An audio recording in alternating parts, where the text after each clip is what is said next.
Join us for a review of the new Audi e-tron S Sportback. Let's go!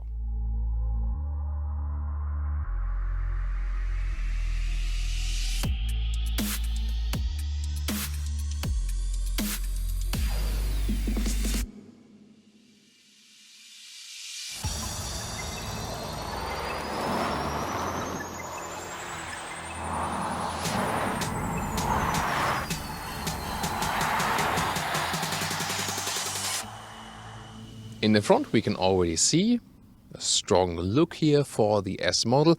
It's not too different from the S line version that is also available. We had that recently also. You can also check out that review. So we have stronger lower bumpers here, for example, and also this grille, of course here rather closed for the EV. The S model then has the S badge right here. We have a Catalonia red color car for today, but there's also, for example, Navarra blue available, some other different colors as well. There you can see, we have it also for you in the shots, that either you come with a silver look here, for example in Navarra blue car, but here then with this vehicle you also have the black package, which is an option. Then you have the black front grille and more black accentuations all over the vehicle, depending on what you like. And here we can see wider wheel arches for the S model, 2.3 centimeters or about an inch wider on each side. 4.90 meters, 16 foot 1 or 193 inches is the length of the Audi e-tron, both the same for the Sportback and for the SUV model. Yeah, came from this side here today. And you can see here the S model then again has the painted wheel arches, same with the wheel color, and also wider both in the front and also in the rear, again for the stronger stance on the road. Charging here, the main charge point on the left side will be different than with the UK vehicle, for example. Here AC charging 11 or optional 22 kilowatt, and DC 150 kilowatt max, here with the bigger battery version that automatically comes with the S. By the way, you can even go up to 22-inch wheels, optional, but that of course reduces the comfort. The Audi e-tron in general comes with air suspension as a standard in the S line, and also here in the S model the air suspension has a stiffer setup. Here even a little bit stiffer, and you cannot de-pick it. In the S line you can go for the soft setup optional, and here you always have the stiffer air suspension setup according to the model. And then let's talk about the technology, because this is really different here with the e-tron S.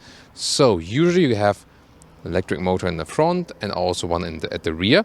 Here actually they put the rear electric motor from the normal rear to the front of this car, and then at the rear here they put two electric motors, so one per side, one per wheel. So overall 3 electric motors, and because they are separate electric motors here at the rear, this enables an active torque vectoring, so you can have, for example, more power at one side when you are in the corner. That is in difference to a passive torque vectoring where you use brake intervention to create the power difference between the wheels. And of course, we will experience this one today on the racetrack. So let's take a look under the hood here. And well, there's a storage space here for your cables, the so-called Frunk. Of course, a nice solution then, although there could be more space. But remember, this was not originally an all-electric platform, so it's more an adapted electric vehicle, so to say. And we can see some of the electric components right here. And let me talk about the figures. First of all, there are 2 different battery sizes for an Audi e-tron in general. Here, the e-tron S gets the bigger battery automatically, and that is 95 kilowatt hours of capacity gross. The net would be 86 kilowatt hours. With that, you can also then calculate according to the energy consumption, which is about, in our test here, about 25 kilowatt hours on 100 kilometers. Then you can also calculate the range, which is about 320 kilometers of range or about 200 miles of range, whereas the non-S model was a little bit better, 370 kilometers or 230 miles. So you lose a little bit of range due to the new hardware setup, but of course you get more power. 500 horsepower is the power peak and almost 1,000 Newton meters of torque. That's of course very massive. Acceleration figure 4.5 seconds to 1 kilometers or 62 miles an hour, and this is really faster than the other model, which would have 5.7 seconds, so almost 1.5 seconds quicker than in the acceleration test.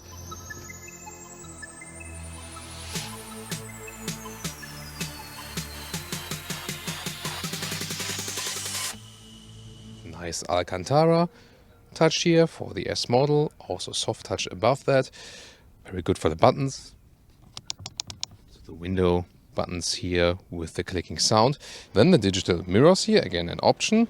You can see an Audi A3 sedan, and you can also adjust the height and also how exactly you want to see.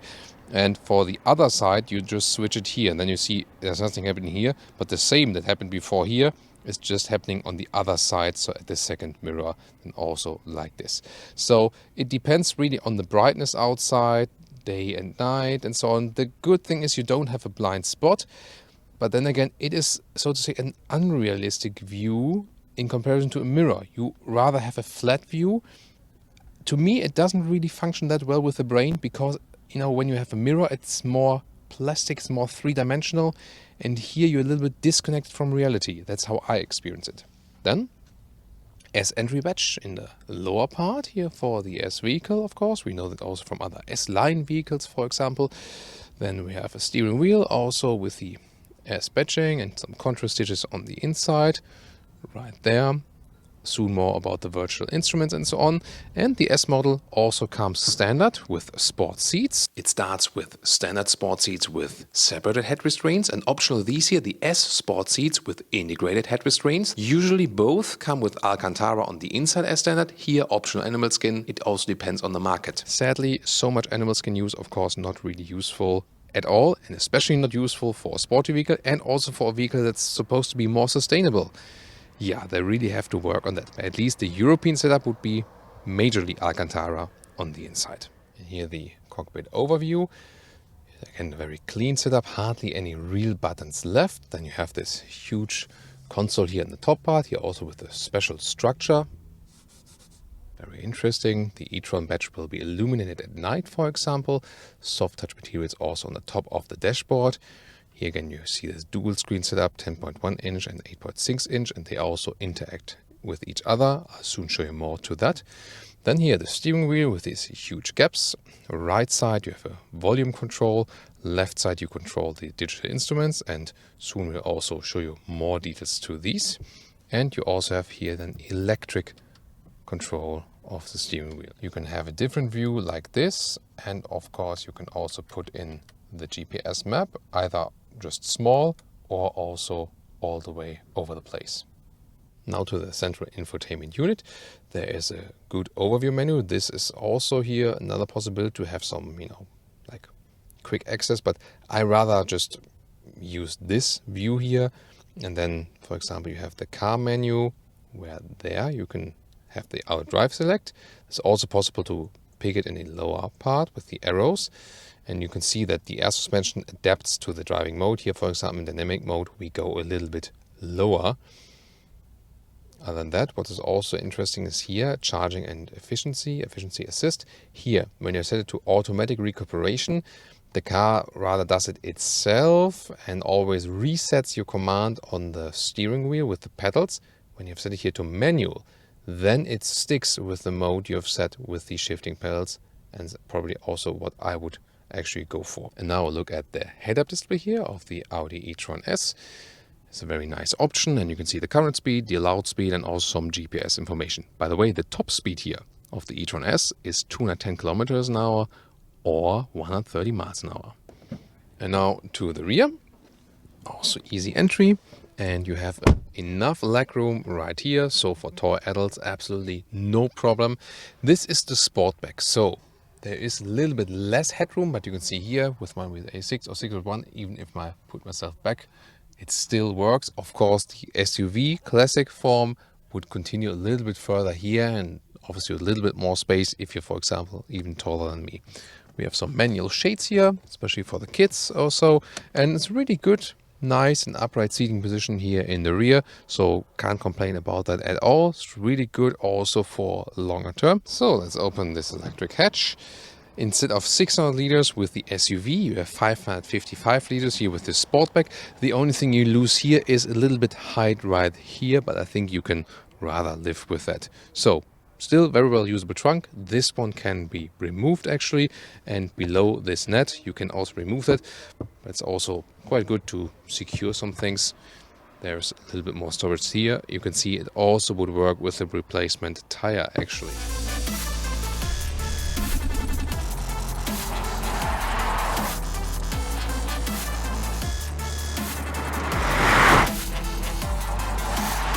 Welcome to Thomas's Active Driving Lounge with the Audi e-tron Sportback S or e-tron S Sportback, however you want to take it. We're here in the Audi test center and therefore I can really accelerate it out.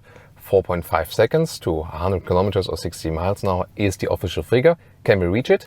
Dynamic mode, S shifting mode, maximum 500 horsepower at the peak and almost 1,000 Newton meters of torque. Let's see, and then I'll also turn some, short laps here for the corners and stuff. Let's go.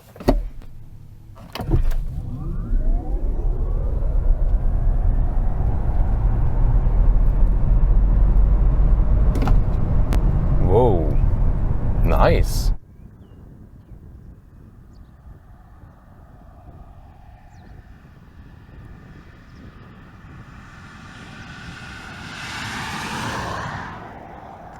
That was 145 kilometers an hour, so quick.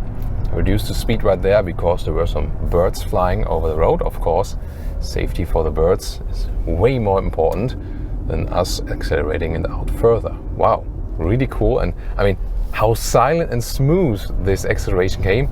Of course, here the Tesla Model S performance or the Model 3 performance model, they give you more boost, but this is of course here also a heavy car and still really cool from that performance. And of course you do feel a difference to the normal e-tron models here, 1.5 seconds faster. And what else is important? It's the cornering. When I'm going out of the corner here, I feel it's a little bit more agile, a little bit lighter. And here the air suspension setup is even a little bit stiffer. That too. So, and why is that actually? So, first of all, the air suspension hardware is the same as we would get with the S-Line model. But here in the true S model, it has a little bit stiffer setup then, and also in dynamic mode. And here when we accelerate out the corner, we can use this new torque vectoring system because we now have these two electric motors at the rear, one at the front. The bigger one from the rear is put to the front here. From the rear from the normal model, front in this model, but then two new electric motors in the rear, one per wheel so to say, and that means there's an active torque vectoring. So here now in the left corner, the right wheel, the electric motor in the right wheel can give us more torque, and maybe you also heard that. So there's some kind of drifting possible. Not really, but just a little bit, tighter corners. Yeah, I feel that I'm a little bit getting pushed out of the corner. Very interesting. Yeah. I mean, it's still a heavy and big vehicle, but considering it's such a big and heavy vehicle, it drives astonishingly agile. Really cool. Now we're taking the corner a little bit tighter here. Yeah, pushing a little bit over the front wheels, but definitely this electric all-wheel drive is rear-wheel bias, so there's more power at the rear definitely. And again, this new torque vectoring makes the car even a little bit more agile. There was torque vectoring before, yes. However, that was a passive torque vectoring by braking in the inner wheel. Here they don't need to brake in the inner wheel, they can just accelerate the outer wheel a little bit more. And that's the key then for a more agile driving experience. Here again, some slalom. Again, it feels like a smaller vehicle and the electric drive makes it so agile, and look at how precise the steering is actually. So there's no dead zone area and all my commands into the steering wheel are really transported onto the road. And I'll really push it again here outside of the corner. There we go. So a very fun driving experience. Hardly ever was such a big SUV so sporty to drive. So we know the Tesla Model X has of course a better range figure so to say, but driving agility wise the Audi really leads it. Yeah, they do have a problem with the animal skin seats here, definitely same as today, but driving wise, wow, really such a pleasure to drive this vehicle once again. It's not that this S model here is feeling like a completely different vehicle, like the non-S. Especially recently drove the S line, but definitely you feel a little sportier tuned then, suspension-wise, and then this torque vectoring together with the plus in horsepower that gives us a little bit more sporty fun, a little bit more boost. So really impressed here what we experienced on the test track.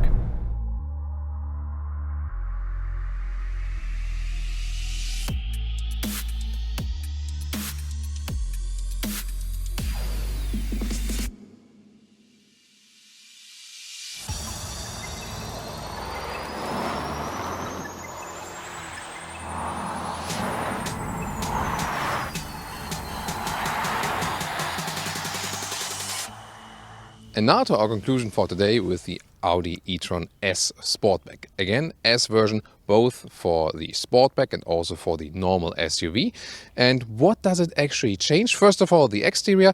I mean, the S line was already quite sporty. This one then a little bit bolder also, especially here with the wheel arches left and right. So interior, not too many changes, little notch here and there. Of course, what's missing are more animal skin alternatives in the higher trims. Overall, the build quality is really high. The sound system, the optional one, really expensive, but a very good performance definitely. And also the whole user interface, I think, is also pretty easy to learn. Then driving-wise, this car in general, both SUV and Sportback, is really, really impressive. So it handles so well. It handles like a smaller vehicle, although it's big and very, very heavy. With the new torque vectoring system, with the additional electric motor, with 2 electric motors at the rear, you can get out of the corners a little bit quicker. However, you rather feel this effect when you really push the vehicle. So for everyday driving life, it won't make the biggest difference. The acceleration, of course, is faster. You will notice that in this sport version here. However, you have the more power, yes, but then also because of this different hardware setup from the electric motors, the range will also drop a little bit. Whereas with the normal version, bigger battery, we had about 370 kilometers of range, so about 230 miles. Here, in the S version, we are about 320 kilometers of range, which would only be about 200 miles. So yes, the range drops a little bit.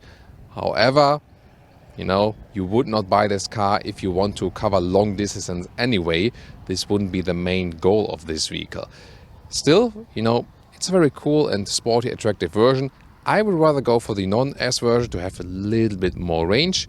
It's already fast enough and it's also a little bit less expensive, because if you think here for the additional S setup with the additional motor also in the rear, you pay about 15,000 euros or dollars extra.